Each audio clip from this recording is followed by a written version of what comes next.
A paz do Senhor Jesus, meu irmão, a paz do Senhor Jesus, minha irmã.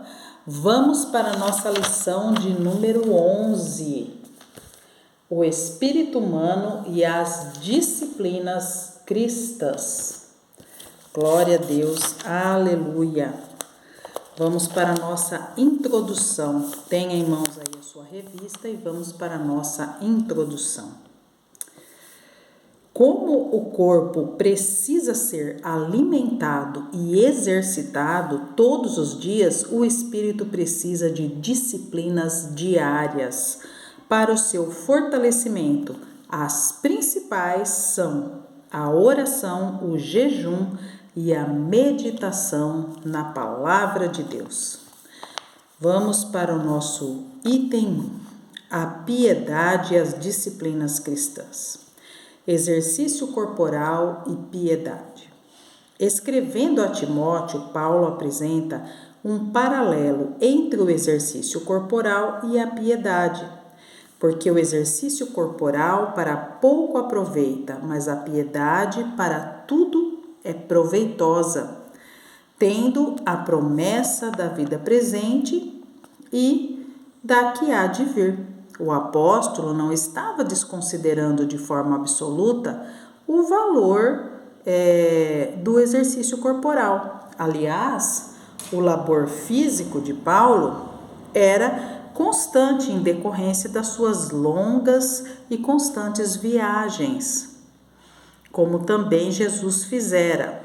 Contudo, ele enfatiza a sobreexcelência da piedade, em cujo conceito estão as disciplinas cristãs, os exercícios espirituais.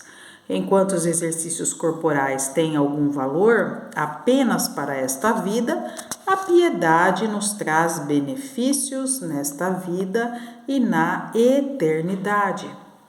Logo mais nós vamos estar explicando o que é essa piedade. Então, nesse tópico 1, o apóstolo Paulo ele enfatiza que o exercício físico, ele serve apenas para essa vida, mas o exercício da piedade, não, ele serve também para a vida vindoura. Número 2, a piedade interna e externa. Do grego, Eusebia, a palavra piedade tem um amplo sentido espiritual e prático. Podemos resumi-la como sendo um conjunto de atitudes que expressam temor, respeito, reverência e amor a Deus. Tais condutas estão ligadas a fatores internos e externos. ênfases exageradas no valor das obras produzem um entendimento limitado e incorreto dessa importante virtude, como visto no catolicismo desde os tempos medievais. Os escribas e fariseus também davam grande valor ao aspecto externo. Faziam longas orações, dizimavam e amavam cumprir publicamente seus deveres religiosos, mas interiormente estavam cheios de hipocrisia e maldade. A verdadeira piedade contempla as disciplinas espirituais externas, como a oração, o jejum e a leitura das escrituras, mas também as relacionadas a uma vida de sincera e profunda devoção a Deus, procurando agradá-lo em tudo, e isso inclui um viver justo e misericordioso com o próximo. Então, não basta o exterior, aquilo que nós fazemos e que as pessoas veem.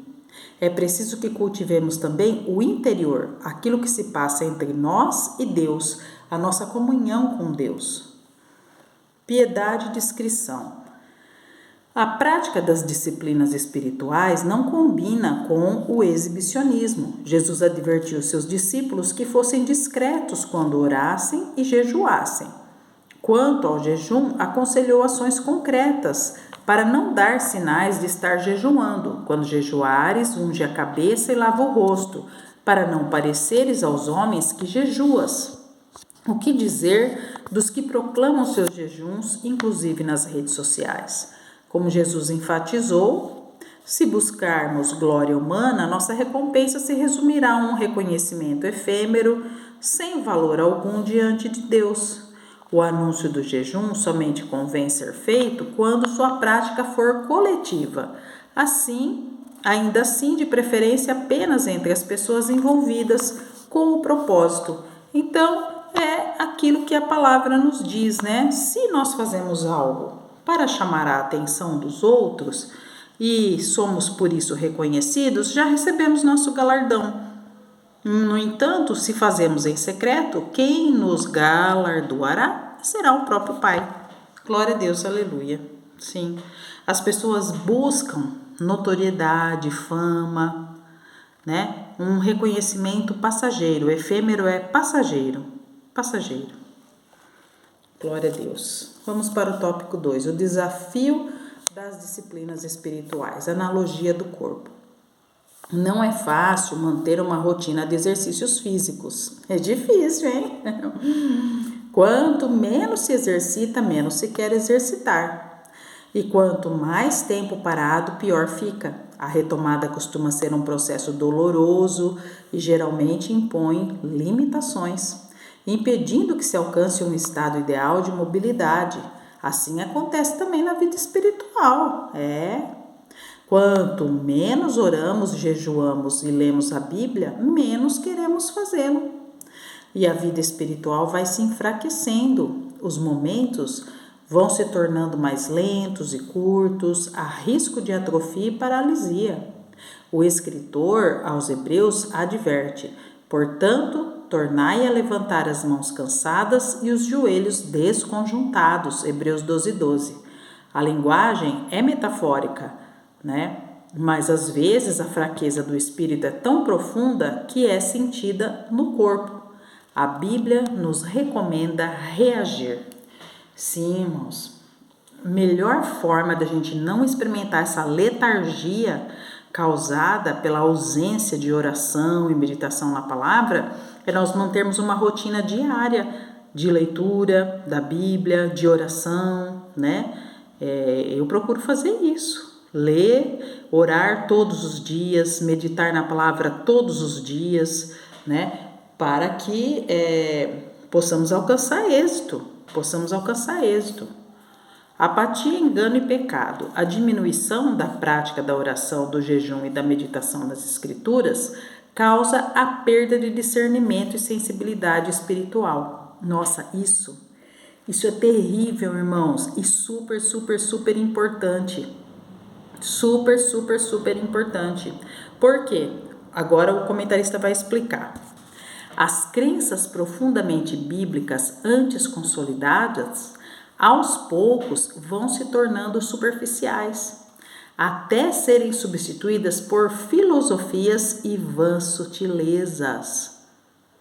É o evangelho coach, que normalizam o que antes era pecado.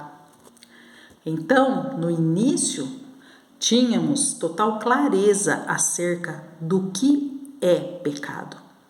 E depois, com esse distanciamento da palavra de Deus e tanta gente falando heresias, a gente acaba assimilando filosofias e sutilezas do inimigo e vai começando a relativizar o pecado. E isso é um perigo. É um risco muito grande a que todos nós estamos sujeitos nessa época. Convém vigiarmos. Cristãos e igrejas são dominados pelo secularismo e ideologias de perversão e passam a ser conduzidos por princípios e valores do presente século. Como estão nossas disciplinas espirituais pessoais e congregacionais? Ou será que na sua igreja também já está acontecendo o que acontece em muitas denominações que estão espaçando os cultos, diminuindo o número dos cultos semanais, adotando ideologias modernistas, da teoria à prática, muito mais que teorias, disciplinas espirituais devem ser praticadas. Não basta ler e conhecer, elas têm que ser praticadas pelo cristão. Reservar um tempo no início do dia para oração e meditação nas Escrituras é fundamental. Sempre que possível, repetir a disciplina ao longo do dia, ainda que em momentos curtos. Já de noite, concluídas as tarefas cotidianas, voltar à leitura da Bíblia e à oração. Praticar jejuns, manter uma frequência regular aos cultos, com especial dedicação às reuniões de oração e consagração. Ser aluno assíduo da escola bíblica dominical. Ai, como tá difícil isso, né, irmãos? As escolas bíblicas estão sempre com aquele número minguado de irmãos, né? Porque isso também é uma disciplina espiritual, essencial, que fortalece toda a família. De forma complementar, devemos nos edificar com hinos sacros e literatura cristã sadia. Hinos cristocêntricos, não antropocêntricos, não o homem no centro, mas Cristo no centro. Os hinos da harpa cristã são ótimos, né? E devemos sim louvar, devemos meditar na palavra, devemos orar e fazer isso não só num período do dia, mas ao longo do dia e também à noite. Glória a Deus. Número 3, as disciplinas e a luta espiritual, as astúcias do maligno. O cristão tem uma luta espiritual travada nas regiões celestiais, contra os principados, contra as potestades, contra os príncipes das trevas desse século, contra as hostes espirituais da maldade nos lugares celestiais. Não podemos nos descuidar, desconsiderando essa realidade. Tenha isso sempre em mente, irmãos. O inimigo é astuto e vive engendrando ciladas, planejando. Seu intento constante é nos atingir e produzir terríveis danos em nosso espírito, alma e corpo. De igual forma, quer atingir os que nos são queridos, principalmente os da nossa família. Por isso, perseverar nas disciplinas espirituais é essencial. Precisamos viver em constante comunhão com Cristo, orando em todo o tempo, com toda oração e súplica no Espírito. Citação de Efésios 6,18. Só Ele tem vida abundante para nos dar e pode nos guardar do inimigo. Somente em Cristo estamos a salvo do inimigo de nossas almas. Somente em Cristo. Evitando as distrações, sabedores do quanto as disciplinas espirituais são indispensáveis para uma vida cristã vitoriosa, devemos nos apegar a elas, agindo com prudência na administração de nosso tempo. Para isso, é preciso evitar as distrações, das quais atualmente o celular é a principal. Meu Deus, quantas horas nós ficamos no celular? Tem sido ou não tem sido uma distração constante? Tem se tornado uma compulsão acessar as redes sociais, ver mensagens no WhatsApp, abrir o Instagram ou Facebook ou assistir a um vídeo no YouTube. Às vezes até mesmo nos templos em pleno culto. Nossa, como isso acontece, irmãos? Já vi diversas vezes pessoas inclusive jogando no celular durante o culto. Pessoas viciadas.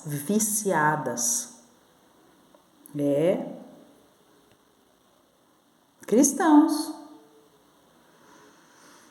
É a chamada dependência digital que cresce a cada dia. Quando menos se percebe, o celular está à mão, mesmo sem qualquer propósito útil ou necessário. Que o Senhor nos guarde de todo vício. Sim, as pessoas estão ficando viciadas. E sabe qual é o nome que se dá àquele que tem medo de ficar sem acesso ao celular? Nomofobia. Nomofobia, transtorno que cresce a cada dia. A cada dia mais pessoas estão enveredando por esse transtorno chamado nomofobia, que é o medo, o pânico, o medo irracional de ficar sem acesso ao celular. Seja por falta de bateria, seja porque esqueceu o celular em casa, a pessoa volta a buscar. Não consegue ficar sem, não. Vamos para a nossa conclusão. O exercício das disciplinas espirituais é fundamental para nos fortalecer e nos dar poder contra as forças das trevas. Assim como as necessidades físicas, nosso espírito precisa ser alimentado diariamente. E não só diariamente, mas por toda a vida. Glória a Deus, aleluia. Que você tenha gostado dessa aula, assimilado, deixa seu like, compartilhe e até a nossa próxima aula.